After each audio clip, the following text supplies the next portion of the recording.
Hmm. Hello, hello, and welcome back to the show. I have a guest. Her name is Caitlin. I found Caitlin on TikTok while we still have it, right, Caitlin? I don't know how long we'll have it for.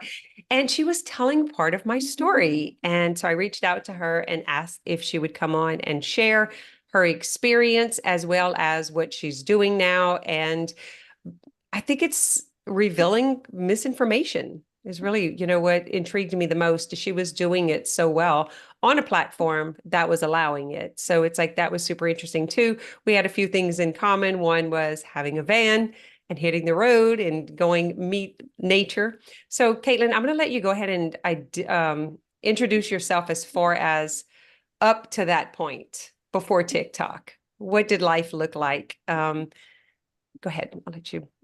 Yeah, my life before. I like that. I didn't know who I was. I got divorced in 2018 after a year of having an open relationship with my now ex-husband. That's something that I did because I didn't want to get divorced, and we ended up divorced anyway. But it was okay because I wasn't attracted to him anymore. I got married when I was 24 after knowing him for less than 2 years, and I was on the birth control pill, which can make you attracted to people that you're not normally attracted to. I was very misaligned in my life and work, and I didn't know that. I had started a business called Proofread Anywhere in 2014, and it was as a result of me teaching classes on I was a freelance proofreader first, and then I started a business teaching people how to start their own proofreading businesses. And I did not expect it to be successful. And I was pretty average. I was like high school valedictorian, all that. So people around me wouldn't have said that I was average, but I was in the Florida public school system. So that doesn't really say much about what the education was that you became valedictorian of. So I had my self-doubts. I had a lot of negative self-talk when I started my first business, but I did it anyway, and it just kind of snowballed and became really successful. I was making millions of dollars within like 3 years of starting that, and I was able to build my dream house, and just it just took off, and it was a lot to handle. I was working a lot, maybe 12 to 16-hour days sometimes, and my whole life was defined by my work. But underneath it all, I didn't really know who I was. I was being who I thought other people wanted to be, and slowly letting other people chip away at who I was because I was trying to be who they wanted me to be or who they expected me to be. And that can lead to a state of burnout, anxiety, depression that just compounds over time. So when we got divorced, I had also been smoking more marijuana than was usual because I didn't actually smoke it until I turned 30. And so I was 31 at the time, and was just like, man, this stuff makes me feel so much better. It makes me feel more confident, all this stuff. But you can't have too much of even a good thing. Even the medicinal kind can be overused. And nobody tells you that. Nobody really talks about how it can cause psychosis. And so I entered this state of psychosis that scared a lot of people. And after my ex-husband and I had been separated for 3 weeks, somehow he showed up where I was in Texas, and I'm from Florida. So it was not normal for me to see him there, especially after he had just left 3 weeks ago. With like three of my friends, and they said we need to go someplace to talk, but they took me to an emergency room and ended up leaving me there. And I, of course, freaked out. I'm in the psych ward alone, and nobody is telling me what's going on because they think I'm crazy. And I started to realize like nothing I say in here matters. I can't tell them what I've been going through over the last 3 weeks. They just think I'm nuts. So I ended up being transferred to a for-profit mental institution that requested that I pay them $2,100 in order to stay there. And I refused. So they called my husband, and he put it on my credit card. So I was in there for like 3 days. And then by the time I had calmed down and realized that the only way I was going to get out is by just being nice to them and playing their game, they didn't prescribe me any medication. They didn't give me any diagnosis. And they asked me, we don't really know why you're here, but we're going to let you go home. But you have to have somebody that your next of kin, which at the time was still my husband, escort you. But he had already gone back to Florida. So I had to call him on the phone and beg him to come back and beg him to come back to Florida or to Texas and get me, because I literally couldn't get out without him, which made me feel like I was a piece of property. And that was really starting to weigh on me too. I was like, this is really screwed up. Like all the stuff I had no idea existed. And I was just I went kind of like on a rampage, and that just made me look crazier because I was so angry, and I wasn't used to feeling this such strong emotion, which just, what's normal in so-called bipolar disorder, which is what I ended up getting diagnosed with a few months later after I continued to smoke weed, and continued to experience psychosis. Which of course they never told me that that was the reason why I was experiencing those symptoms. There was like, oh, you're bipolar, you have bipolar disorder. And they would keep telling me that it was a different type of bipolar disorder and try to force me to take medication. And if I didn't take the medication, I wasn't be allowed to go out. And so I was hospitalized twice in 2018. 2 years went by, and or almost 2 years. I was hospitalized again twice in July of 2020, and I have not been hospitalized since. But I, in total, over those 2 year that 2 year period, was diagnosed with bipolar disorder 6 different times by 6 different doctors. And I have records from my final hospitalization where it said that my general practitioner says she just won't accept the diagnosis. She just won't accept the diagnosis. And I knew that because I had been fine up till age 30 when all this like traumatic stuff had started happening to me, that my whole life was just kind of disintegrating overnight and I didn't know how to handle it, that had something to do with what was happening in my brain. I wasn't sure of all the scientific aspects of it and what I would learn later about the brain and how emotional trauma can actually heat up the brain. And if you've got toxic heavy metals in those emotional centers, that those can hold on to heat and actually damage the tissue and cause your electrical grid to go all crazy, which gives you the bipolar symptoms. So there's real symptoms or real causes underneath those symptoms that can be addressed and really ameliorated, which is what I ended up doing. It took me a couple years though. I was in a really low state of mind, state of being for about 2 years where I really did want to unalive myself because I felt so dead inside, so empty, because all of that emotional stress can deplete your body and deplete your brain of the resources it needs to function properly. But I did not know that. I could continue to get diagnosis after diagnosis, including ADHD, OCD, panic disorder, generalized anxiety disorder, of course, bipolar disorder again, just diagnosis after diagnosis, and was prescribed over 12 different medications in that 2 year period, which is just horrifying to me because nobody was looking for the underlying cause. And I eventually found that it was burnout, and I had an infection of Epstein-Barr virus and an infection of Mycoplasma pneumonia bacteria, which is often a cofactor with Epstein-Barr, that was creating this kind of storm in my brain. Of course, heavy metals had something to do with it, although you can't necessarily test for it in an accurate way if it's inside your brain tissue. You can't really see it. It's such microscopic particles of this stuff that can get lodged in your brain, and it can cause all these issues as it accumulates. And as if you go into an MRI, it can make it move and can change the way you experience your symptoms. It can be a big mess.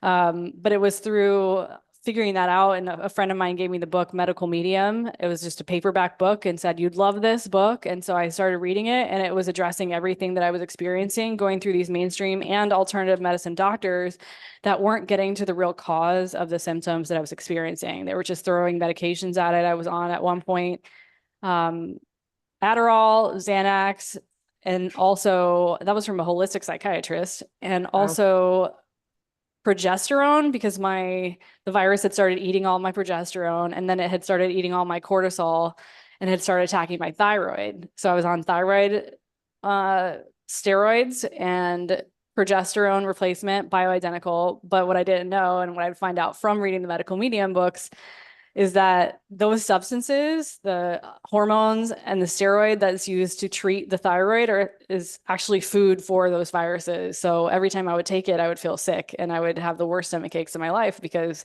a lot of times those viruses and bacteria are also in your gut and your liver, and that can just produce all of this like neurotoxic, even dermatoxic. People get eczema and psoriasis depending on what kind of bacteria they have in their gut, and it can just produce all these symptoms. And we're told that, oh, your body is attacking itself.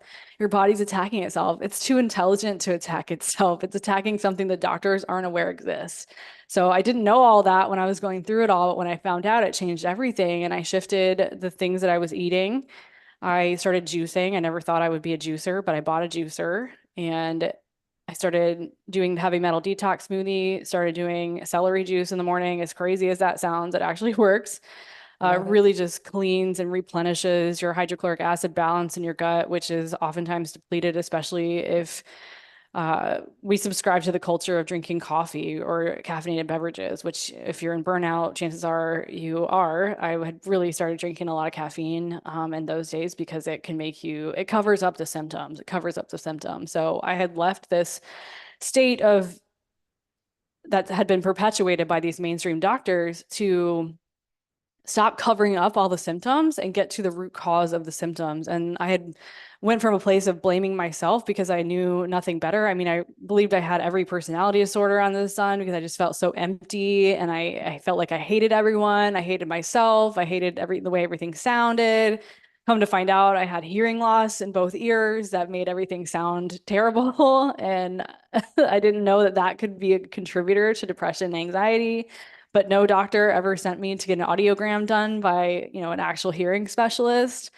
And it's just like, man, I really realize how little science actually knows. It's like this tiny sliver of what's all possible. And they think that that makes them an authority, but they never really talk about what they don't know. And even if they say, we don't know what causes this, they will tell you that there is no cure. And it's like, how can you even know that there's no cure if you don't know what really causes it? That's just a lie. So I uncovered just in my own experience of recovering from something that they told me I'd never recover from and something that they told me I'd have to adjust my expectations for my life. I went from that belief, that diagnoses, that definition, their assessment of who I was, to realizing that all of that was a lie. And my life is completely different than it was 3 years ago when I really did want to end it all. So I'm going to come back. I love the celery juice, by the way. It's like my favorite way to start the day. Um, Let me come back to the part. So are you saying that the burnout came, like you didn't recognize the burnout and you're in this unfulfilled relationship and trying to stay in it, not getting out. So not for whatever reason, you just wanted it to work. Yeah. You Yeah, thought it I should think, work. You think that yeah. like, what was the belief behind staying in a relationship that wasn't working? It Yeah, was that's just a great easier. question. A great question. I was raised semi-Christian, and at the time, I really heavily identified as a Christian, and it was like an ideal for me to get Hmm. married. And I thought I was late because some of my friends were already married and having kids, and I was like, "Oh man, I'm late at 24." I was barely 24 when I said I do to a guy I barely knew. And I was on the birth control pill, which made everything just weird. And I stopped taking that 2 years in. But I had told him in my wedding vows that I would never leave him. And I thought I was doing the right thing. I Gotcha. really did. So that's just the societal pressure in general, societal and religious pressure of like, if I say I have to stay, we got to do till I die, sort of thing. Very, very common. And so what I'm hearing you say is between the burnout and this unsatisfied relationship that you're kind of trapped in because of whatever you were believing, that you took to marijuana. Like, and that was like, whoa, this feels great. But then you went overboard and that's when you got delirious or how you said it, psychosis. And that's where they interrupted that, like, whoa, something's going on. And so if you're looking back at all of this and say that you were somewhat like in burnout from the business or whatever and the relationship, and you took a step back and noticed and didn't go, do you think this would have not happened? Like if you didn't let it go so far and then go to marijuana, do you think it would have not happened? Like you would have had a normal state of, if you would have known to be responsible, to stand up for yourself, to know yourself and like, no, this doesn't work. I can change my mind. Like I am an adult. I can change my mind. There's no age on when you should or shouldn't get married. That doesn't mean anything about me. Like, isn't that interesting? I think it's fascinating the stuff we get ourselves into because of all the stories in our head. Yeah. Yeah, I really do. If I look back and I say if I know what I know now about, of course, emotional intelligence and just being able to handle and recognize my emotions, Yeah. I was in a place where I wasn't acknowledging myself, and I was in such a place of self-abandonment where everything was either about the business or keeping my husband happy or keeping up appearances, right? It's just like, oh, everybody thinks everything's great with our marriage. And I knew that I knew, but I wouldn't admit to myself that I wasn't attracted to him anymore, that I really didn't want to spend the rest of my life with him. But I was so afraid of confronting those real feelings that I had that I did everything I could to just ignore them and try to make the best of what it was. So that included me trying to force him to go on like big trips and adventures to keep myself distracted from the reality that I really didn't want to be with him. I was trying to make him be something that he wasn't and never would be, including like an entrepreneur. I think he did want to be an entrepreneur as well. And there was some a resentment building up as well. Um, and if I had felt confident enough in myself and who I was and my own abilities, instead of feeling like, oh, I need him to approve of what I'm doing, I need him to manage the money that my business is earning. I need him to be my emotional support. If I didn't have so much dependency and an emotional level on him, I would have been like, yeah, this isn't working. I just didn't know what I didn't know at the time, Yeah. though. Yeah. I think it was a Joe Rogan podcast one day that he's talking to Dr. Andrew Weil. You'd probably enjoy this episode. It's back in, I want to say it's like 12, 13 or something. That's like way back. Matter of fact, when it came out, my podcast producer sent it over and said, Joe Rogan's talking about exactly what you do. You got to listen to this. And it was a moment in there where they're going through the conversation. I think they're over an hour in, and he's like, there's no one like teaching you about your body and your mind and your spiritual and how to get along with the body and the mind and the spiritual in this world. And, to be able to like it's emotional and mental and physical and spiritual, all like a user's manual.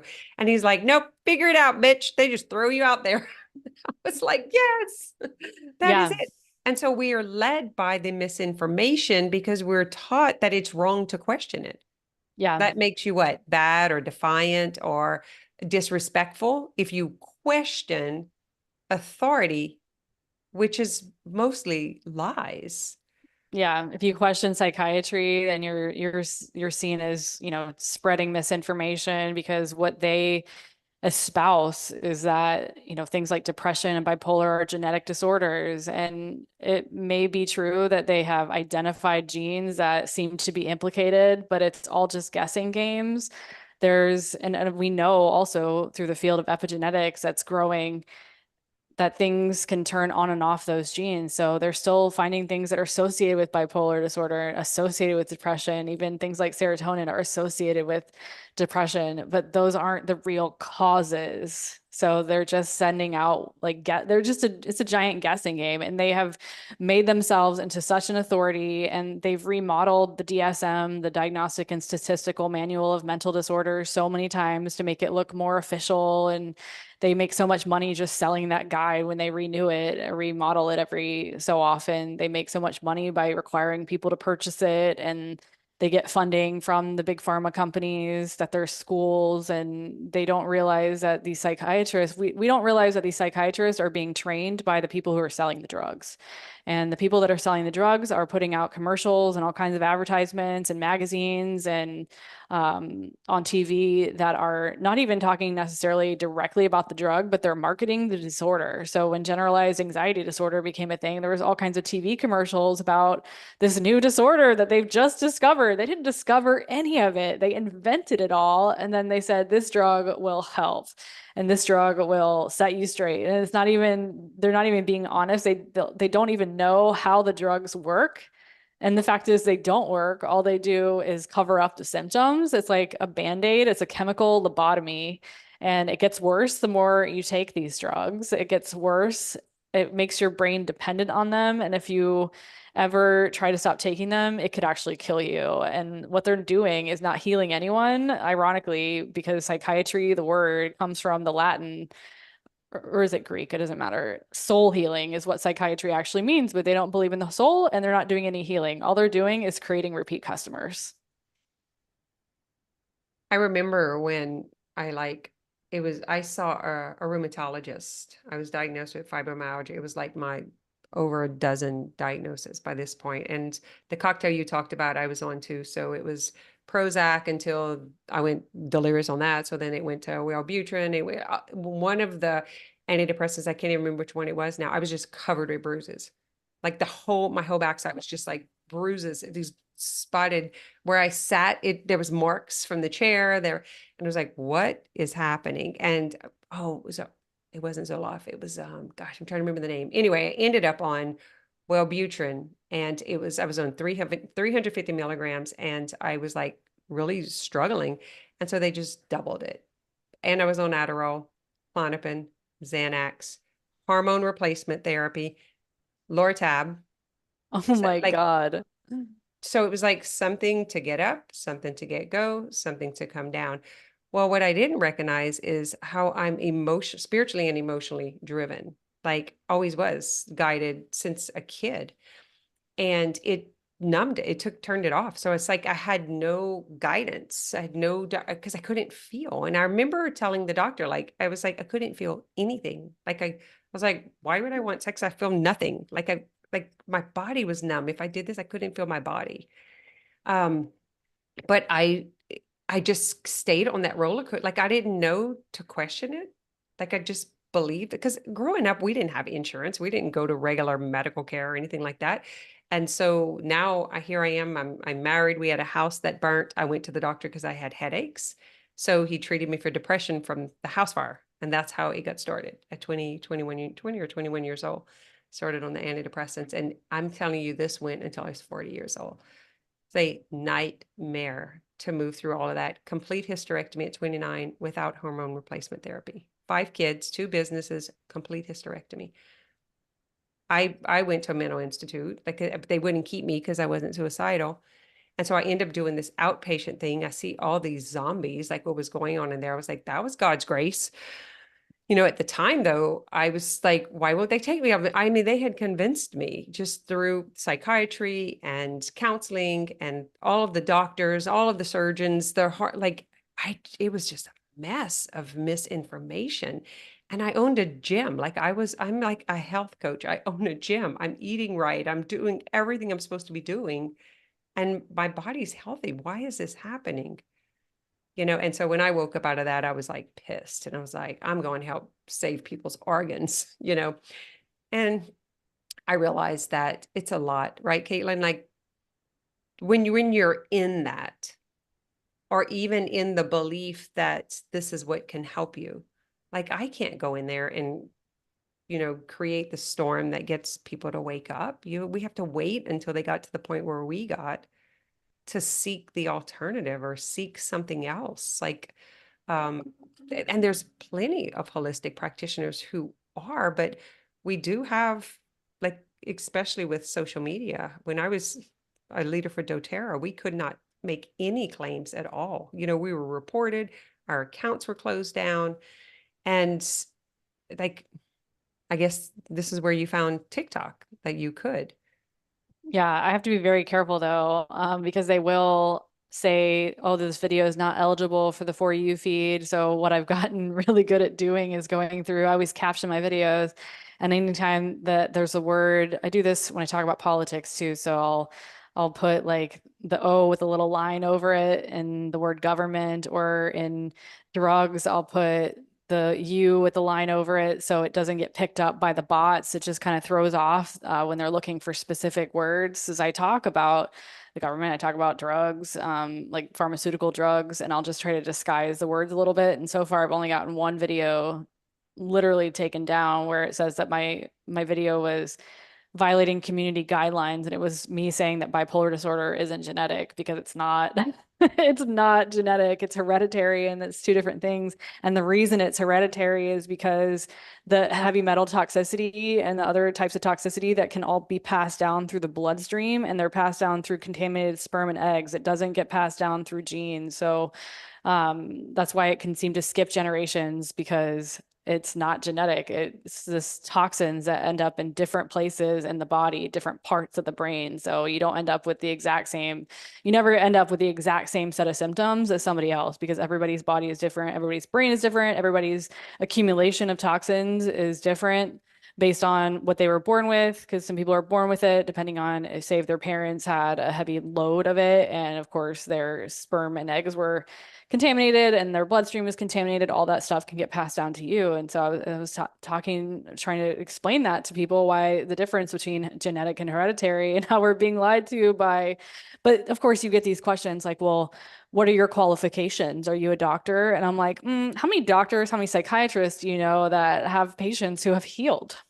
None. Like, would you rather listen to someone who has healed in spite of all of these diagnoses? Or would you rather listen to a doctor who's A, never had the disorder that you're struggling with, and B, never healed any of their patients from that? You know, just because it's that brainwashing. It's that brainwashing that we get from very young age, where even when we're playing doctor, we see movies and TV and books about how when we're sick, we have to go to the doctor, and then the teddy bear has a little band-aid and all these little things that condition us to believe that the people that are in a position of authority, which now it's coming to light that the people who are in positions of authority are simply the ones that have the most money.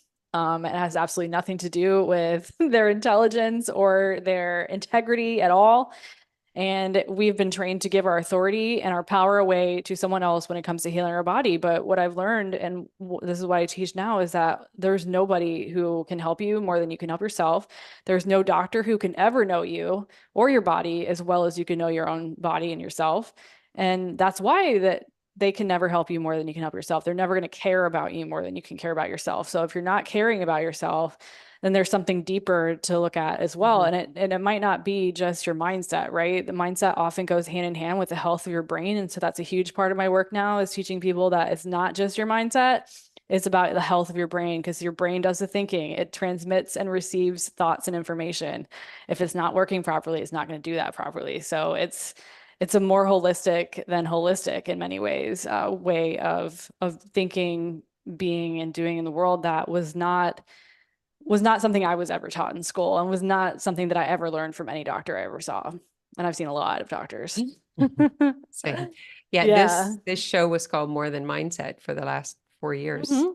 Um, and we recently moved it to Boss Up because like it's kind of hard to summarize all of that in a title, but Right. Boss Up is business owner success strategy. So it's always, entrepreneurs, solopreneurs, people who have self-employment, just people who have decided to create something and bring it into the world and do it independent and individually, which I think is super cool. And it's a different group of beast that we are to have Yeah. the courage to do that. And I, I'm not anti-physician. Like I believe, like I had an emergency appendectomy. I would have died from just the rot in my body. There are places. It's the part for me that I noticed that I was able to kind of back up and have some grace for. You know what? I was in the wrong place. I needed to be treated for emotional wellness. That's not the place in the physical office, and it wasn't the place in psychiatry's office. So it wasn't mental and it wasn't physical. It was emotional. I didn't know how to handle or what to do with it, even didn't even understand the power of emotions, to know what to do with that. I was spiritually well, although, in religion, there's a lot of things that happen that lead to the lack of confidence. Like my husband was married before, I couldn't go to communion. I don't need to say a whole lot more about what religion, but there is this, from the pulpit, there's this speaking and putting down, the human existence and decisions. Like it, we don't come with a rule book. Like, here, do all of this and you're going to have this. Like it doesn't work that way. That's completely opposite of the God that I know, or the Christ that I know, or the story that I know, or the teachings and the upbringing and the inner knowing that got me out of the position that I was in. It's just so barbaric is the word. Is there a such word? What it's crazy. Barbaric. Yeah, you're right. Barbaric. No, That you're totally right. it's like, can we demystify humanity? Yeah. And like, I keep going back to, if you would have known how to take care of yourself and how to communicate with your partner in a different, like in a way that you could both get what you want, this would not have happened. Would you have turned to something, And how many people are going to Adderall, going to marijuana, going to, like, oh my God, there's a whole host of things to go, whether it's to stimulate or to turn off, that the Yeah. majority are humans are going for. And when they don't go for that, they're going for food, And so it's because we don't know ourselves, because we have misinformation. We're trying to follow the rules. We're trying to play the game right, but we don't even have the game board Like we don't even know the 360 view of what life is. I didn't. It sounds like you didn't either. Yet here you are. God's going to have God's way. Source will have way with what we are to bring into the world. Now, are we going to be the creators of that, or are we going to bow down and go and live the sick, fat, miserable life? Yeah. Yeah. And that's the Because it truth takes a is that lot of we courage, right? exactly. It takes a lot of courage to be a creator and to realize that that inner voice, that inner knowing that we have does come from God. But when we're in a religion that teaches us that our inner voice can't be trusted and they get it confused between the ego, the false self, and our true inner voice, our intuition, then that can really lead us astray. And we're not given the rules to the game. And I think that's on purpose to keep us easier to control. We are told that we are literally told if you go to college, you will get a job and you'll be successful. And the whole American dream thing has been a complete lie. It's been a way to keep us under control for many, many years. And it takes a lot of courage to step out on your own and become an entrepreneur and realize that you are a creator and that the wealth that you can create is infinite and it all exists within you. And all you need to do, which sounds simple, and it's not because you have to deprogram yourself, right? Take out the wisdom and the value that's in your mind, in your soul, in your being, and bring it out into the world to serve others that would benefit from it. That's how you create value and that's how you create wealth. But we've been told, oh, you have to go to college and get a degree and, climb the corporate ladder and someone else is in charge of your income and someone else is in charge. It's always about someone else being in charge of you. And that's how we're trained. We're trained to listen to authority and to fit inside a box. And that's such a stifling way to live. It's no wonder I was burnt out. No wonder so many people are depressed. No wonder so many people are anxious. We're being forced essentially to live in a way it, we're taught that scarcity is the reality when it's actually abundance. We're taught the exact opposite. Everything has been inverted in our reality on purpose, and it's all meant to control us. So once we realize and we wake up to the fact that that's the way things are, we can see things totally differently and choose to live apart from it and make choices that are going to drive our success separate from the whole, but also as more of us are doing that, we're benefiting the whole at the same time. Like as our own consciousness expands, right? Our awareness grows. That's helping. It's kind of like that 100 monkey effect where like enough monkeys on one group learn how to do something, suddenly all the other monkeys know how to do it too. I think it's like that with humans. We're getting to this point in our world now where so many people are waking up and we're raising our consciousness, and as a collective, we're shifting the whole reality. So where these old systems that of control and manipulation and these old authoritative systems that are just built on our fear and a fear of lack and scarcity are being dismantled right before our very eyes. I think we're seeing that as more and more people stop paying their taxes because they know where the money's going, and it's not going towards the people in this country. It's going towards people who don't even live here. So we're all starting to make different choices, and we're starting to realize that we've been forced to pay and using taxes is because it's such an easy example, pay under threat and duress. Like nobody would voluntarily pay if they didn't think something bad was going to happen if we didn't, but they put a lot of effort into telling us that something bad will happen if we don't.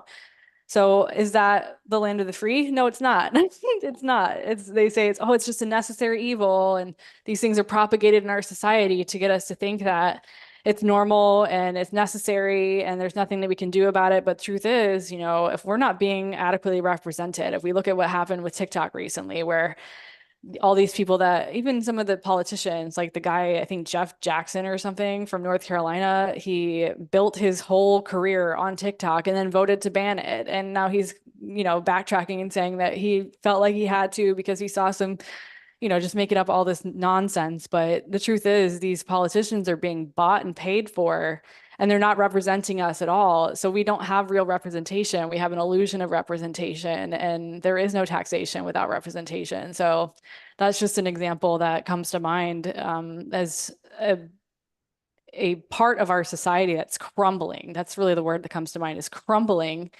because it can't it can't exist with the consciousness that is now becoming the norm for so many of us. So many of us are seeing through eyes that we didn't have before. Like the scales have fallen off and we're just awake. It really feels like I'm awake compared to who I was 5 years, 6 years ago, even. Well, I think that, it's definitely an interesting time to watch a lot of the unveiling or dismantling of what was. And like for me personally, I've been in business since for 30 years.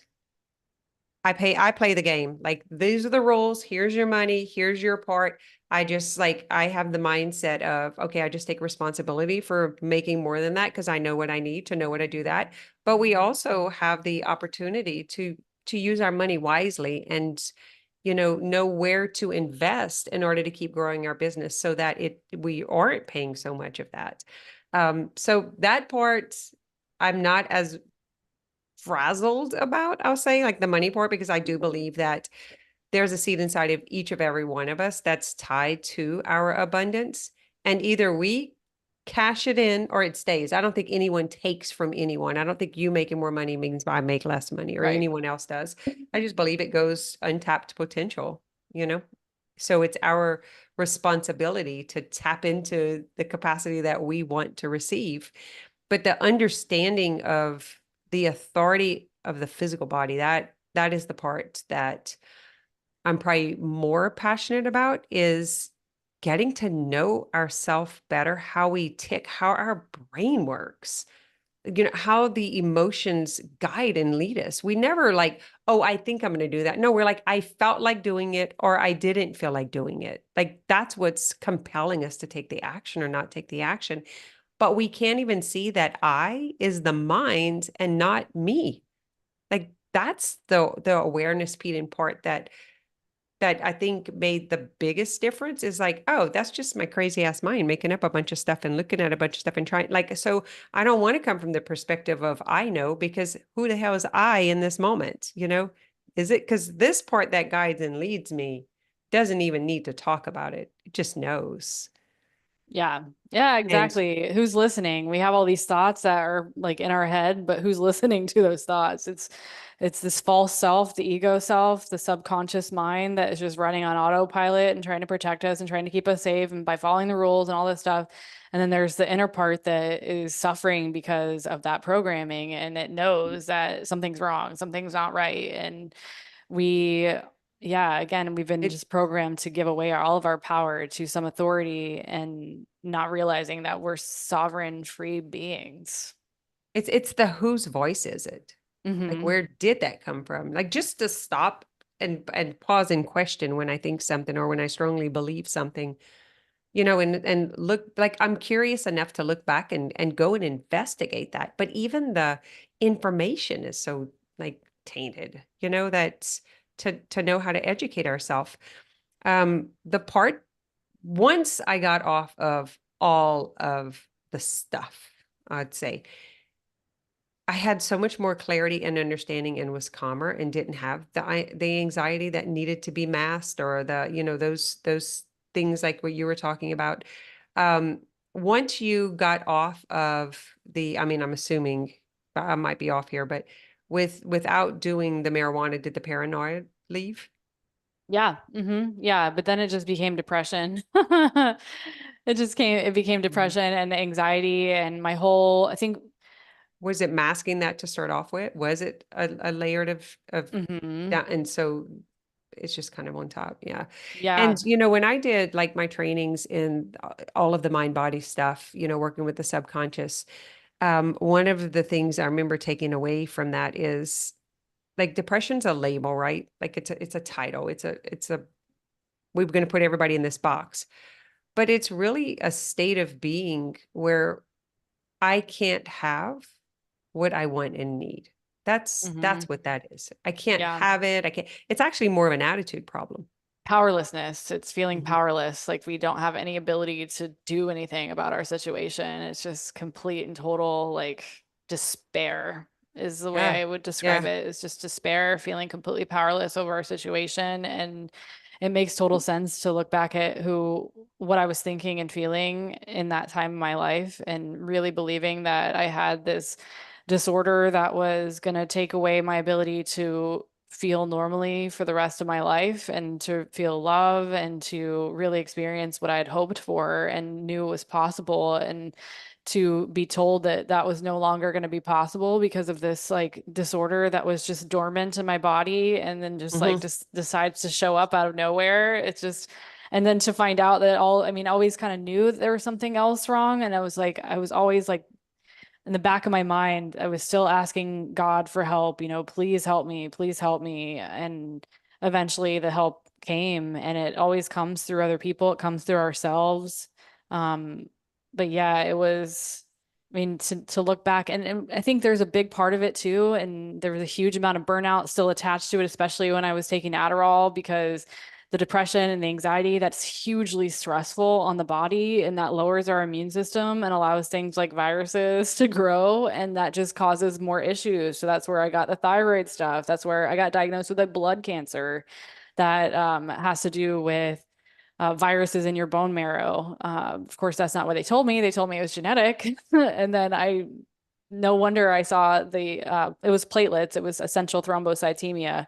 The platelet count was really high, but I found out from medical medium that the viruses can burrow in our bone marrow as well and force the bone marrow to create more platelets as a response, as an immune response. So I saw the platelet count just nosedive when I started following like the celery juice and the heavy metal detox to kind of eradicate. You really just want to make your body an inhospitable environment to these viruses. And that means lowering the stress. And that means not taking the drugs anymore that put your body into a chronic state of stress. We have this chronic illness because we're in a chronic state of stress and our immune system, we're just not balanced. And health is really the presence of balance. It's the absence of disease and the Hmm. presence of balance and harmony in the body, and everything works together. So it's silly that we've been trained to go to these, like, we just go to the heart doctor if something's wrong with our heart. We go to the liver doctor or the endocrinologist if there's something wrong with our hormone system. Well, the hormones affect every area of the body. And so the endocrinologist isn't going to know anything about the brain and vice versa, even though our hormones are directly affecting our brain. And the gastroenterologist, our gut is directly affecting the brain and directly affecting the endocrine system. It's all connected, but our medical system at its core is completely broken. And that's why there's so many sick people. And there continues to be more sick people despite all of the treatments and the Yeah. advancements in the technology that they supposedly have. It's all a lie. It's the medication on top of the symptoms, on top of the medication to treat the symptoms. That That's was right. the hardest. And I know, like, there's not a part of me that believes that my organs were diseased. Like, I just can't, I'm so angry with myself for, I held out, I tried, it was the physical pain, but I mean, a lot of that was coming from the depression. It was coming from the disconnection from myself. It was my body, the language of my body getting my attention, but I couldn't give it the attention, and when I saw the rheumatologist, he's the one who turned it around, this is crazy that I consider myself to be graced this whole journey. And he said, do you know that fibromyalgia is a condition of behavior? It's self-inflicted. And I was like, what? Are you calling me a hypochondriac? Like, what did you just say? What's going on? And yeah, for sure. I had a full time, like I had two businesses. I had 5 kids. My husband worked shift work. I was the took care of everything, which my husband would say today, I'd never, like I didn't, because life is completely different now. And he told me to read the book by Pema Chodron, When Things Fall Apart, which they did. After you stop doing all that, everything is going to fall apart. You will likely end a lot of relationships and a lot of situations. And to meditate 10 minutes a day, he said 10 minutes 2 times a day, but if all you can give is 5 minutes in the morning and 5 minutes in the evening, just do nothing, just a moment of nothingness. And that's kind of how it started. And right around the same time, my friend and client was diagnosed with liver cancer. And when she's telling me, I'm doing her nails, and she tells me, and I heard this, I was at this point becoming aware from reading the books and understanding and having that conversation with him. And I heard, why do you get to die? And I got to stay. And I was like, oh, I'm depressed. what? Like, I mean, it was, and it was a moment of recognizing from early on. It was an attitude I had taken. It just kind of came with me. Even having a successful business, a great marriage, kids, family, all of that, it was just an underlying belief, subconsciously not being good enough, and just the broken family thing, just all of the stuff from the past. It wasn't nothing like so terrible. It was just an underlying belief of unworthiness. It was just there. And something happened in that moment. And I was like, because I had been praying for, like, I was every single day, God, help me fix this. Help me. Like, I don't want to be this. It was such a struggle. Waking up was the minute I opened my eyes was a struggle until the minute I closed my eyes. And I just wanted to figure it out. And I said, I would never stop teaching other people if I figure this out. But in that moment, I remember putting my left hand down on the desk and looking up over the right. And I said, I'm not doing anything else. It's not fun. Like, if this is how it ends, like, she's going to die. I, no, no, done. Like, it was just a moment. It was a decision. It was a spiritual decision. It was a business decision. It was like all of the above. And that was like the cracking open. And then I started getting symptoms. I was aware enough at this time that I would get symptoms when I would take the medication. So every day at 12 o'clock, I had Adderall and a Diet Coke. Every morning, I started off with the antidepressants. Every night, I ended with the Klonopin, and then I had the Xanax in between when this would wear off of this one. Probably when I'd get the heebie-jeebies from the Adderall is when I needed the. Does that make sense? Like, it was all just, but even just like I took, and I would notice the way I'd feel when it would take effect. And then I would notice in the evening when he would, and I was like, whoa. But I was exactly what you said, very afraid to get off because we're warned not to get off. And then when you do, the symptoms get, or work, like all kinds of stuff starts happening. So I am not telling anyone, you just need to just throw everything in the trash. There is a process, get someone who can help you, move through that. I can't even tell you where to go. Like, I wish I could give you the suggestions of who can I help know you do that. somebody. But there's something to say about really tapping into the, like, letting things fall apart, being present with those emotions, letting the medication have its way out the same way it had its way in. And then before I knew it, everything was completely turned around. But here's that thing of, I don't have the badge, I don't have the Jesus robe, so I shouldn't have a voice. Kind of like you were Hmm. saying earlier, like, what gives you the right? Like, my body that still has life in it. That's what, because I know what the last thought is before the suicide attempt. I know what the thoughts, the 20 years in between are. Like, I have an experience that many of those don't have. It doesn't make me smarter, better, or more qualified, but I do have a valid voice and story. And Yeah. and shutting that validity up is part of the problem. Like, I see the danger of a lot of the claims on social media, and a lot, like, I do. I see it. I would rather it be turned off. And I also see the danger of taking all of my body parts and then not properly compensating or supplementing that, and leaving me, at 29 years old in my prime, busy life with no hormones, no connection to myself. So I'm trying, in all fairness, to not slam one way or the other, but our stories are valid. They are our stories. They are the seed that we brought to harvest, through God, source, creator. We're an expression of that.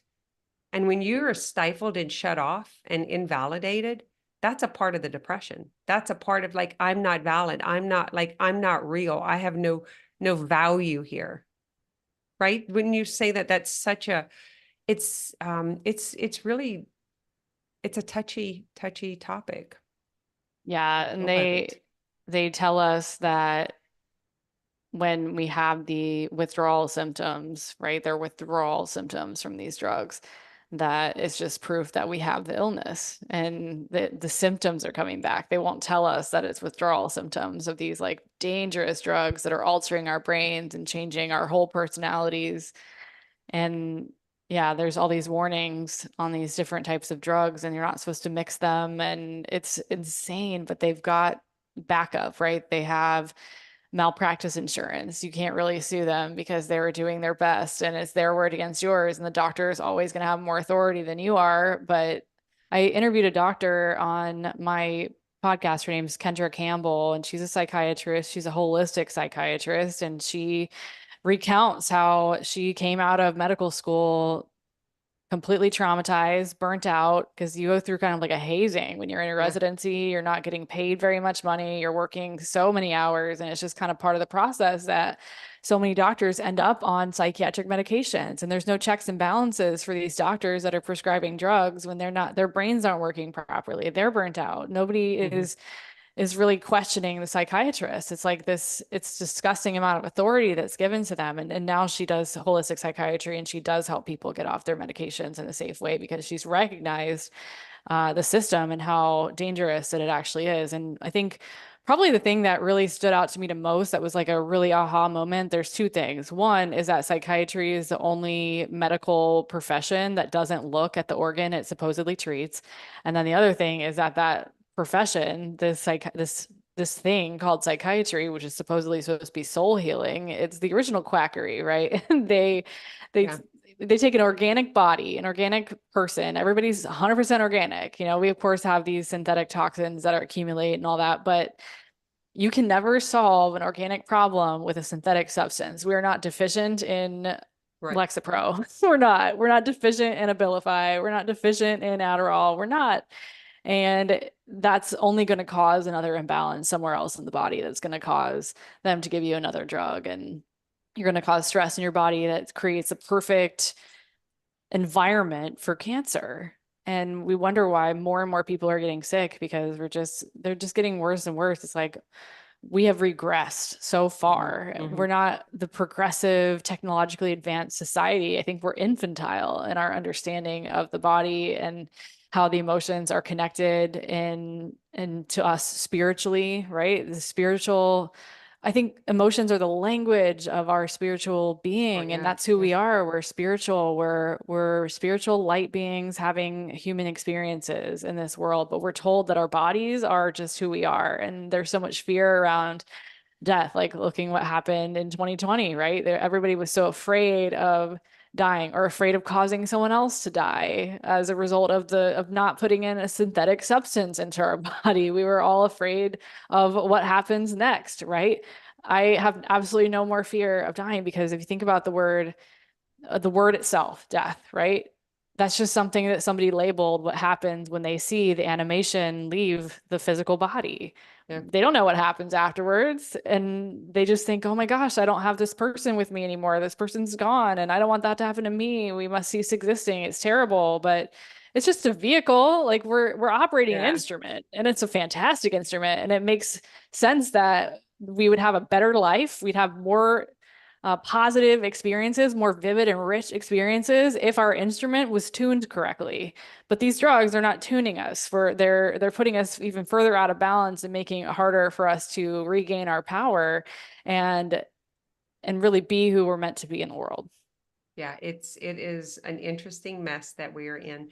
Whenever all of this came to a head is when I started so I was doing coaching already, just addressing the wholeness, just the 360 view of what's going on, what's a thought, what's your brain, how's it working, how's it functioning, what's like pain, just the language of the body and really understanding that. And I do a mind body coach. It's integrative mind body coaching, but it's a coach training, and I work with practitioners. And they don't know this. Like that blew my mind when I started working with psychotherapists. My assistant's a physical therapist, and I was working with functional pharmacists who were forced to put that substance in the bodies of people who were crying and shaking and not wanting it. That was put on them as pharmacists. They did that. It's like here, not only do you are you in this situation, but you're going to actually be the one who's going to administer.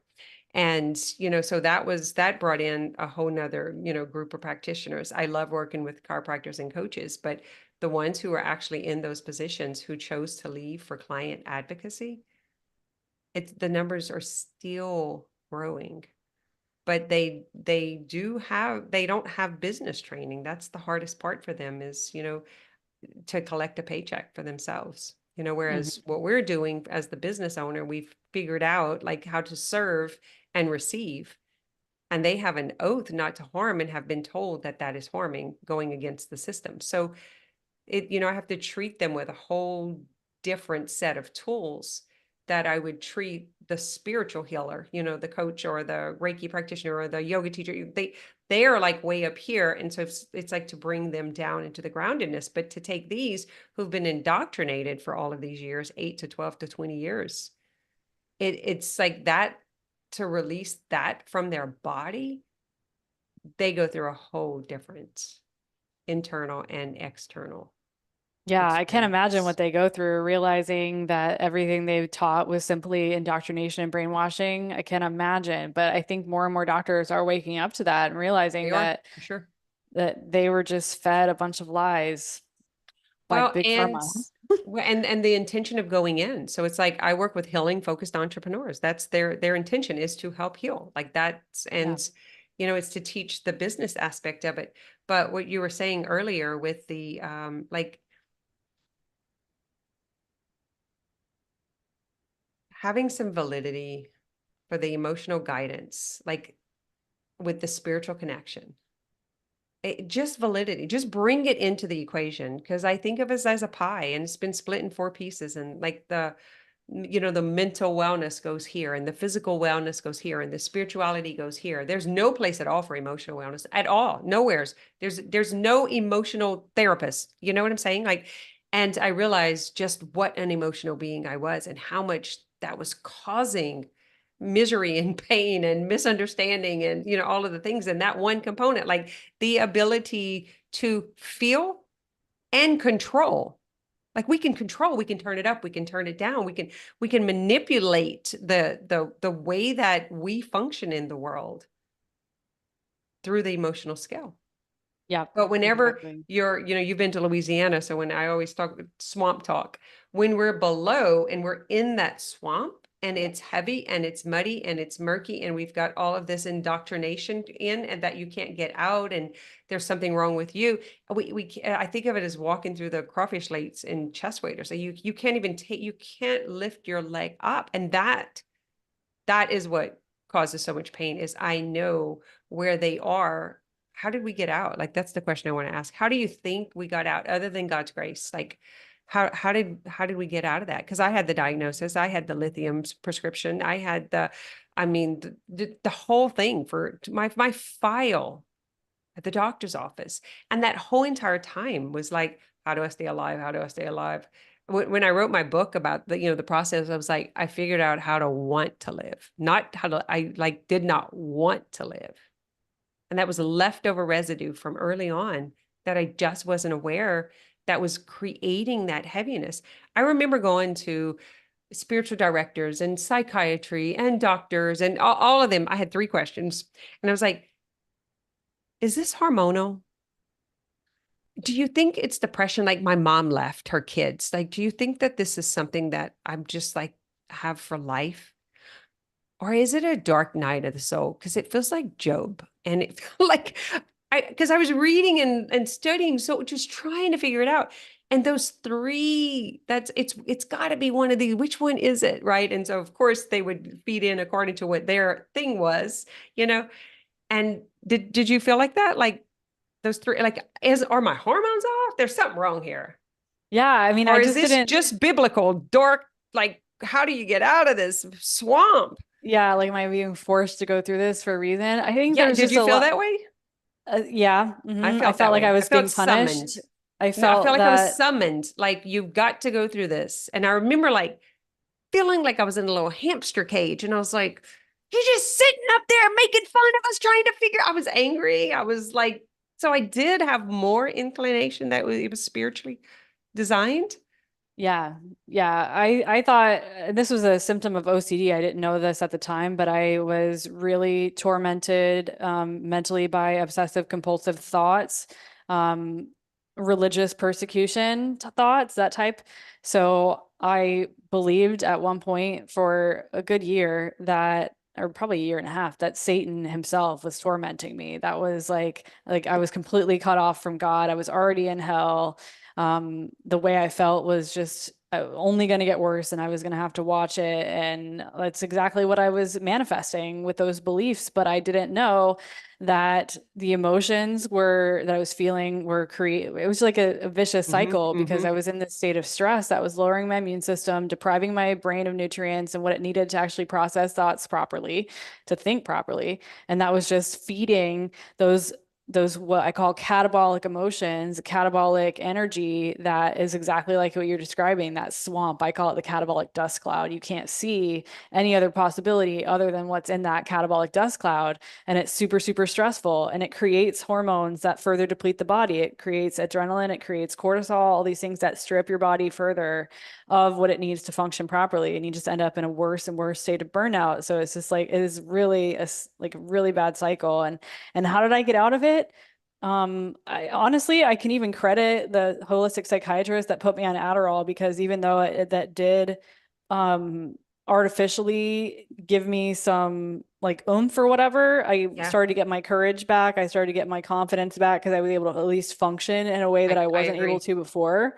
So I always will say, like, in the short term, some of these drugs can be beneficial in the short term, but I will never say that they are necessary for life, which is what the industry tries to get us to believe. How long were you on it? I definitely a credit. Like if I by the point that I needed that, it was because the concoction of everything else was so heavy that I literally needed that to get through the day. I don't think I would have made it, and it seemed to regulate me. So it did seem to make, like, I knew what to expect when I did the saliva test.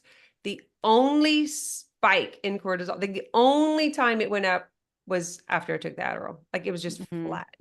Mm-hmm. Yeah.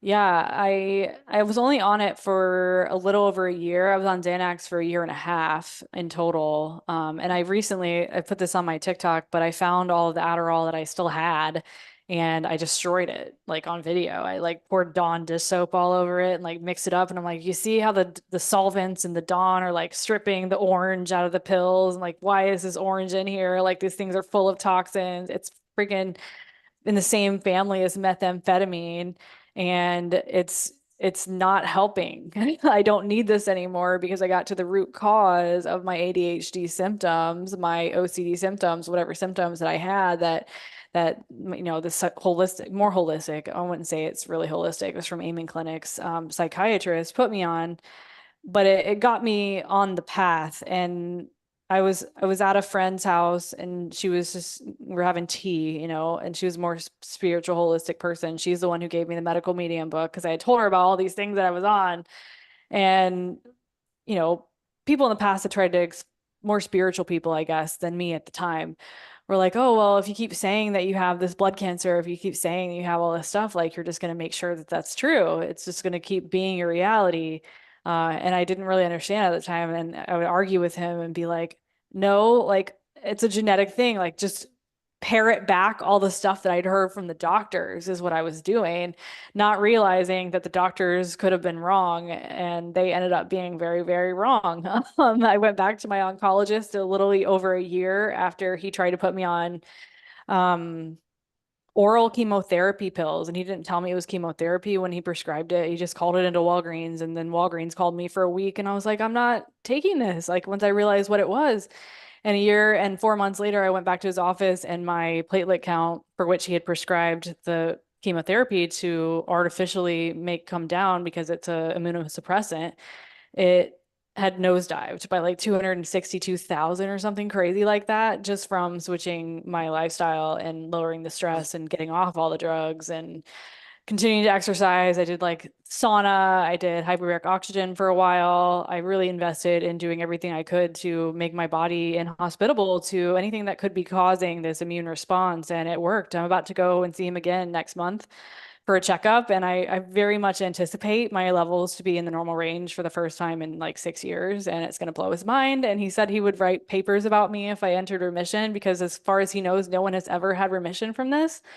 And I have. So I'm very much anticipating, you know, being the first one for him at least. And as far as I know, nobody has, because there's no cure for essential thrombocythemia. It's a myoproliferative neoplasm, which is the label that they give these blood disorders where your blood will create too many of a certain type of blood cell. In my case, it was platelets, but that's an immune response. And so if you know that there's something like your immune response is happening, it's not just attacking your body, it's attacking something that doctors aren't aware of. So if you can figure out what that is, in my case, it was Epstein-Barr virus in my bone marrow and all over the rest of my body, including my thyroid, then you can figure out how to make your body. This is where the medical medium books really came in handy. Figure out what to eat, what to drink, what to stop eating, what to stop drinking, what to stop doing to make your body inhospitable to a virus.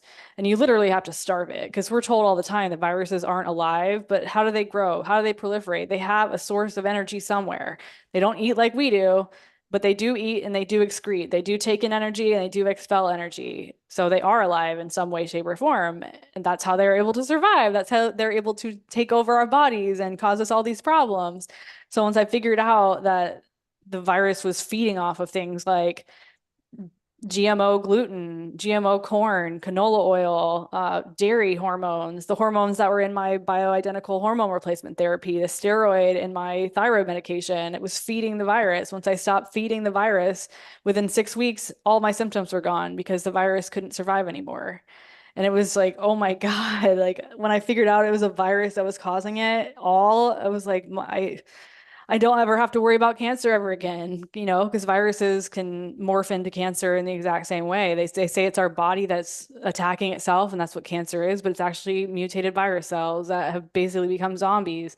And the tumors are formed around those viruses to try to contain them, but then the viruses just multiply within the tumor, and that's how it grows. And of course, eventually it ruptures and it just ends up being cancer, what we know as cancer. But that's just a label too. Isn't that crazy to think about, that cancer is just a label too? I was about to ask you, what has been the response from whoever you're seeing about medical medium? Because I have heard, like, I've gone to physicians around here and people that just completely write off some of this stuff, kind of like we were talking about, like our stuff being dismissive. And, and this blows my mind because there was everything here has been discovered. Nothing new is created at all. Nothing new is created. Everything is discovered by the individual. It already was, it already is, including the Bible, like all of the stuff, everything.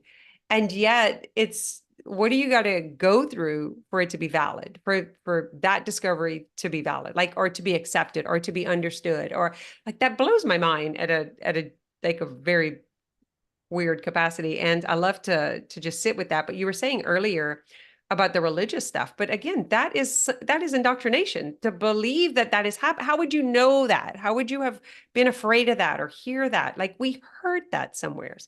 Everything that we experience is because we heard it, saw it, like somehow, somewhere. And then whatever fear we had latched on to the one, and then it becomes the belief, then it becomes our truth, and then we create it. Like, so I'm with you on that capacity, which that's kind of, some people would call way on the woo.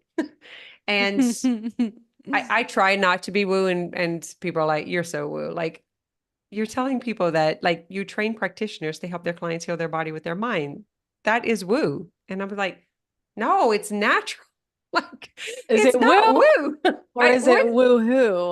Like, what is woo? I don't like, no, it's like, that is biblical. That is like that. I've read the Bible since I'm a kid. Like, no, this is it, like Jesus says, you are healed, go and tell no one, because no one will believe you and they will, like, unsell you. Like, we have the same text. I just see it differently, but that does not make me woo. It's the same. Like, I don't get it. Anyway, I argue for it. I believe you. I read the Bible stoned once, and it was like I was reading a completely different book. Oh, People's eyes interesting. can be open, and you don't have to be stoned, but like I had been awakened, far removed from where I was when Yeah. I first started reading it. And I think there's a lot of religious folks that don't realize that the meaning of words can change as you change. So they're Yes. like, oh, well, You can't trust your heart because it says it in this book that was in the Old Testament, published thousands of years before Jesus ever walked the earth, that you can't trust your heart. The heart is wicked. No, that's just what somebody wrote down, and somebody said that that was God's word. I don't actually believe that the Bible is God's word. I think that people worship the Bible. I think that it has been mistranslated. It has been abused. It has been used as a tool for silencing and control. But there still is a lot of truth in it if you know like what you're looking for and what translations you're reading. I try to get the ones that are closest to the original We, language. we can make anything mean what we have a match to. Yeah. When I was in my discovery days, I had like 7 Bibles, like all the different versions. And then that big white strong, like I still have it, where I would go and like make sure it wasn't lying or like, oh my God. But it's all of everything that is in front of us today is someone's interpretation of something, like all of Yeah. it. Can we Yeah. just be okay with that? Like, I Yeah. want to live in a state of question and curiosity. I heard once, I was talking about something with Bruce Lipton, or maybe it was a post and someone else was saying, the biology of beliefs and the Hmm. whole genetic thing, like you were talking about earlier. And like it is more about our environment and our beliefs than it is about the genetics. And they said it was a doctor. I think we were talking about TMS, which is like all the mind body stuff, TMS, the mind body stuff. And he said, "Oh, Bruce Lipton left science decades ago." And I was like, "Science is the inquiry of." Like, I just don't see. I see it differently, or am I wrong? Isn't Hmm. science like the in question? You bring it, you dig around, you find, and it's science is not like, okay, here it is, and it's like this forever, right? Right. Like And you were asking about it's what the doctors thought about like medical medium and stuff. What would it take for them to accept it? And the truth is, most of the science that's published is paid for, yeah, paid for by the pharmaceutical companies that are using that to promote the stuff that they have for sale. They're not studying celery juice. They're not studying the stuff that medical medium is talking about because there's no money in it. So for that to be called invalid simply because it hasn't been studied, despite all the people that are using it and getting results, way better results than what they're getting from the traditional allopathic medical establishment. It's just willful ignorance, is what it is. It's yeah, willful ignorance. yeah. It's the ego that they can't see past their indoctrination. And that's just how strong it is. They can't see past it. I always like err on the side of like I just believe people. I believe the best in people, which may be an ignorance for me, but err on the side of there's just some crazy ass shit out there, and that's the protection mechanism they have, like not to listen to anything. I was sitting in a doctor's office with a sore throat one time, and the person sitting there told me you should eat marshmallows. Marshmallows are good for a sore throat. Well, it was marshmallow root, not Mm-hmm. a Totally bag different. of white marshmallows. So I could see, like, I think I'm grounded enough to be able to see where the protection comes in from it. But the throwing out the baby with the bathwater part, and that's where we just have to become the authority of ourselves. For anyone who's listening, I think that's what Caitlin and I are both saying. It's not that we're right or they're wrong or anybody else is right or wrong. It's you have to take responsibility for being the investigator, the willingness to be surprised at what you might learn or question what you have been taught, like the willingness to explore. If you're struggling with your health mentally, emotionally, spiritually, it's like it really is our responsibility to question that. What if you would have never questioned it? Or what if you like, that's where I sit with it. I used to try to convince or try to save.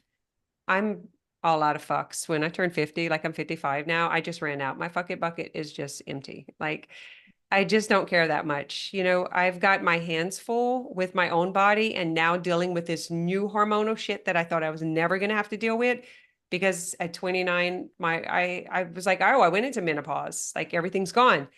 Yeah, well, I didn't realize the hormones that would be leaving the cells and the tissues and the like I'm like back at it again. And so everything changes again in your 50, like your body, what you eat, how you move, what you like. Oh, I got my hands full with myself figuring out this body. So that has helped me not try to save or convince or anything. I had to go through my own journey. I doubt if I will ever convince if everyone of what I went through myself and what it was like not to want to be alive every day, like you're mentioning earlier.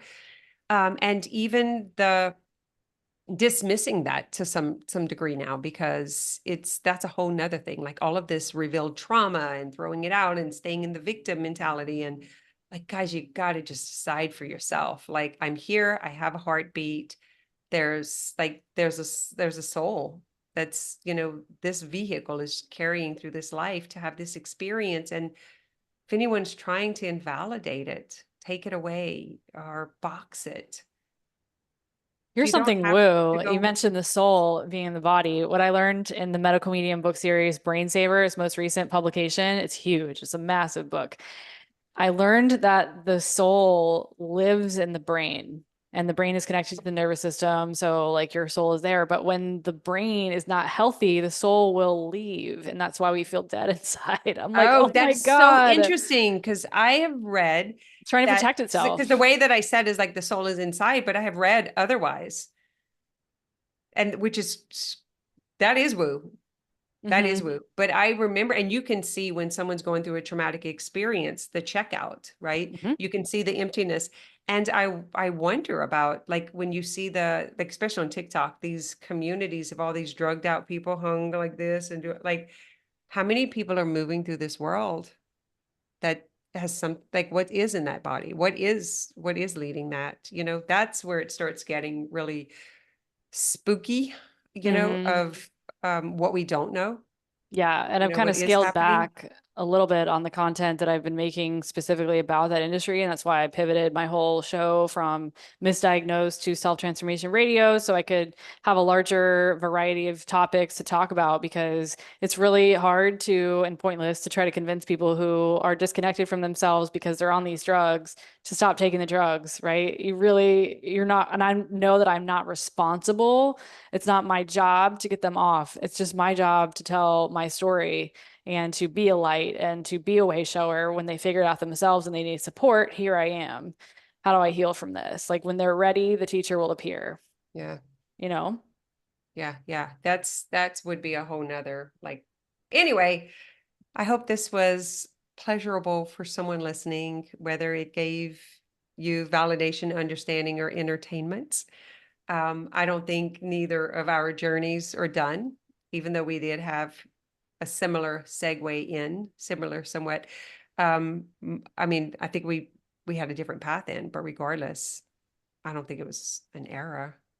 Yeah. And I like to say that it's not for me in any way that you could call it woo woo or you can say it's woohoo. Because like I feel like just elated that I've gotten past. I can't even believe I'm alive sometimes. And sometimes you kind of go back into old thought patterns of like, this is just everyday life, even though most of the time I'm living in a van and most of my days are different and whatever, it's easier for me to stay more present to the fact that I'm living this cool life now. But even just have been spending a few days in my old house that I spent several years being very, very severely depressed and suicidal in, it's easy to fall back into those old, like, this is just everyday life and I'm bored and I feel trapped, but and then just so awareness is so curative. Awareness can change everything. Learning can change everything. And the more you realize how little you know, the freer you can become. Yeah, that's it right there. Like when I tried to know it, or when I thought, like, yeah, it's my fact, my favorite saying, I'll show you because it's on my mug, is I'm willing to be surprised. Ooh, I But love what I'm that. willing to be surprised by what my mind has yet to imagine or experience. And it just opens up so much, because the willingness, the curiosity, and the wonder. I got chills. That was good. Because the other part is like, why, because I struggle with the boredom. I think boredom is worse than any diagnosis. But it's like, why, what do you not have permission to be curious and wonder and willing about right now that you would have boredom? Because Yeah, that's well, that's a that, trap for me. It's the limitations, like, oh, it's too much or you're too much. And when I try to dial that in, then I'm bored. Like, we yeah, lose the playground. yeah, the curiosity has been programmed out of us. Because it's like, oh, you're educated now, you have a degree, you know everything you need to know to get through life, which is so almost so close to nothing. It's not even funny. Like, looking back at my so-called education, it is appalling how little it actually is. Like I learn more reading one single book than I did in a whole semester in any type of college class. Probably I mean, I've learned more just in the last 3 years, and I've learned more from being on TikTok, to be honest, in the last year by itself than I did my entire time in 12 plus 4 years of college. So 16 years of school, I learned more on TikTok in a year. I learned more by reading one book. It's amazing how much there is to know. And I dated a guy once who didn't like to read. And I'm like, I don't like you anymore because books are a doorway into another perspective, and a book can literally change your life. Absolutely. I'm living proof of A that. sentence has changed my life. Yeah, a Like a sentence can change your life. like one like though I'm willing to be surprised by what has yet to I have yet my mind has yet to imagine. Like Yeah. yeah, because then I can separate who am I and who is my mind. Like I can separate that in one statement. Like if I contemplated that for a long time when it just like became something one day, but it was something that it was just the well. I wonder why I'm thinking that. I wonder why I'm feeling this way. I wonder why I'm bored. What am I missing? What am I not? What do I not have permission to do? Like it felt like being a seventh grader with no money and no car. Is that bored? Like it was, I was just like that age where you want to go do something, but you're so trapped and you can't go. You don't have that's what it feels like comes up in me. It's like I'm sitting there and I'm like back in this seventh grade like state that has no money, has no, and I was like, this is a lie. I have two vehicles. I have a van. I have a Yukon. I have money. I can go. Like, why? What? You're still there? Yeah, why am I trapping myself? Why am I trapping myself? And it's true, one sentence can really set you free. I remember like it was yesterday, sitting on my couch reading the book, The End of Mental Illness by Dr. Daniel Amen. He's a psychiatrist that founded the Amen clinics, that does all the scans and whatever. He was the one who said um, that psychiatry is the only medical profession that doesn't even look at the brain, which is the organ that it treats. It's like, oh my gosh, if that doesn't tell you how insane psychiatry is, I don't know what will. They're going in Yeah. blind. They're literally going in blind. Well, when I work with psychologists and psychotherapists, and so I like it is very eye-opening to what when you recognize what you have given your life over to, like the control over to, and then understand what's really happening. And my education as an adult, which we can't blame the school system. I mean, it's being administered at the rate or capacity that can be received. I have, oh my God, the number of books and courses and trainings. And when I remember whenever I got into health coaching, I was like, oh, I'll never be bored. Like there's 100 diet theories and we've not even touched on all of like there's just so much to this is where I found medical medium and Dr. Amen and just the woo people, right? We could say that I got into this was like in 2010. And when I got into like yoga, which came from the rheumatologist, and then I added that together with the body work, with massage therapy, with Thai yoga, with energy work, with like, and just started bringing all those components. And then I like became alive because I had tapped into all those parts of myself. Whereas before that, it was just a physical body that was suffering, moving through this dreadful world with the perception of like scarcity and nothing. Like it just, there, I was just, it was like I was the walking dead. And through the books, like I love that you said that because I have a hard time relating to people who don't have a business. Like, I don't understand. Like, I just like, you have no balls? Like, come on, what's up? Let's go do like it's something, but go create something outside of the that everyday norm, what everyone else does. It's like, it's I can't relate. I can't have conversations. It's hard. It's hard to relate. But I mean, my entire adult life has been, I'm going to try something and see if it works. Yeah. And if there's nothing to talk about, if they haven't tried anything, there's nothing to work. I'm like, Yeah. this is challenging. Feeling like a seventh grader can't go anywhere. I feel like that's such a formidable time of our lives too, that we carry that into our adult life and think that that's just the way things are. I remember my first and only real job from 2009 to 2011. I worked my only full-time real job. It was an office job. And I felt like a prisoner. I was like, people do this all the time. I can't imagine doing this for the rest of my life. This is horrible. Like, I can't go anywhere during the best hours of my day. I can only get an hour for lunch. If I clock in at 8:01, I get in trouble. If I clock in out at 4:59, I get in trouble. if I eat lunch at my desk, I get in trouble. Like, oh my gosh, like I do not own myself. This is not okay. So getting fired was the best thing that ever happened to me. I had one job. I thought like the 8 to 5 or 9 to 5 thing was the thing we were all supposed to have, right? 6 months. That's it. I was 20. I had a baby. My babysitter cost half of my paycheck. Like, Wow, and yeah, I got 301.50, $301.50 every 2 weeks. And my babysitter was 75 a week. that's crazy. Yeah, I came off of welfare, which my rent was paid for, my house, like my food was paid for. I came off of that into that, and I was like, oh man, what what do I do? Like, what do I do? I just didn't know what to do. And then ended up like staying home, doing the home thing, but I got into Avon so that I could like have an out. And then I had the idea to open a business and try it, and it worked out well, and I never stopped. I just kept adding on and moving since then. Anyway, all right. So where can people find you, Miss TikTok? Selftransformation.com is my home online that has all of my stuff, all of my social media links, and it's easy to remember. What was I didn't ask you this, but what was your moment of this has got to change? Like my moment was sitting at the nail desk when I was like, hold on. No, no, no. No, no. Not going out this way. That's how we're gonna no, not doing anything. It's not fun. What was your moment of something's off here? Like I got to question this or change this.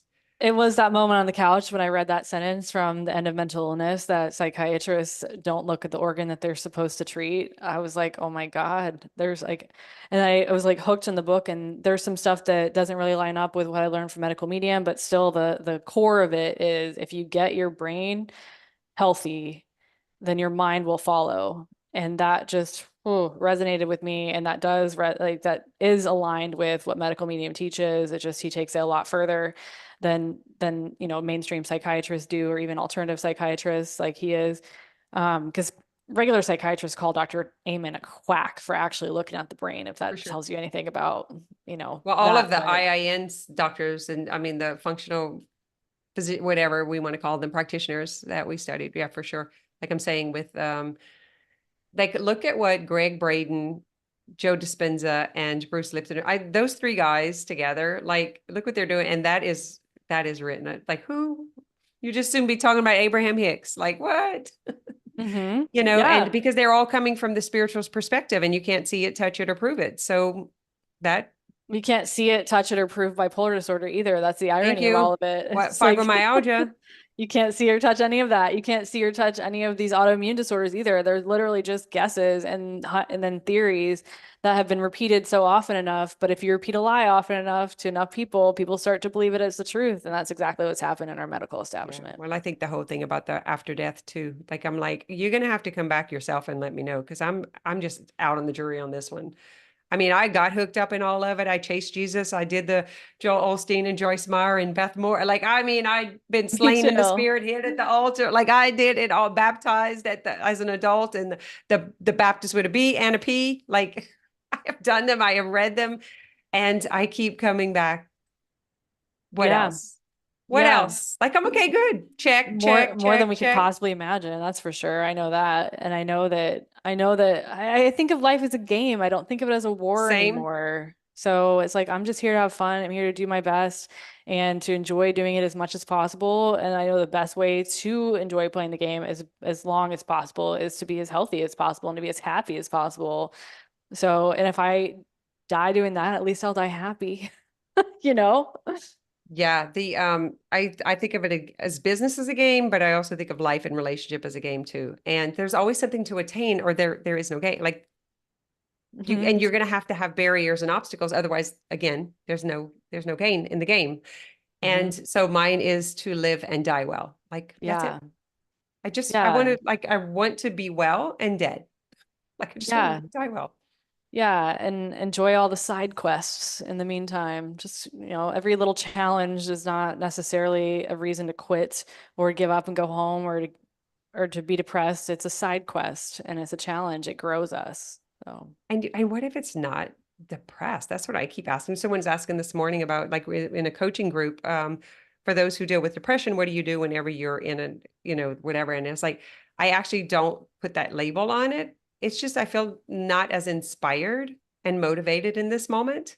Yeah. And I immediately know what I need to do, the rituals for me personally to get back in control. Like as if I'm in control of not being as motivated or inspired today, then I can do something about it. But I refuse it to be an outside source. I just can't. Too many Right. years I gave that.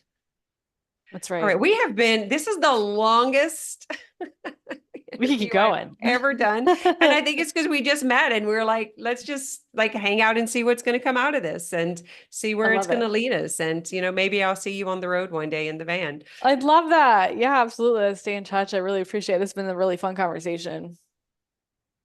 You got some validity, huh? So Hmm. who's your ideal um audience to hear? Who has it been? Where have you found people that are open and interested? Yeah, so especially with what I'm doing at selftransformation.com now and the different retreats that I'm doing and workshops that I'm teaching, I'm finding that a lot of my people have come from my former audience when I taught how to start your own business, proofreading business. I wrote a book called Work at Home. I had a thing called Work at Home School for a while, and now I have Self Transformation School, which is my coaching program that people go into after they've gone to one of my retreats. It's kind of like a prerequisite where I give them like the foundational knowledge, and it's a complete system. So they don't have to join my coaching program, but if they want to, they can. It's people who are just starting out in business. It's like me 5 to 10 years Yeah, ago, depending on where I same. am. It's me 5 to 10 years ago, and that's always going to be. I teach them this too. I'm like, your ideal client is you, you before you are where you Where are right you've been. now. Yeah. Yeah, yeah, I agree. And I think that's, I saw it must have been a Facebook ad the other day that it's a physician who was doing it. And he's like, do you have your own wellness journey, like your own success story in your health and wellness? And do you want to be an advocate? Because I will train you on how to help people. And the reason that that's important is because you are where they are. You were where they are.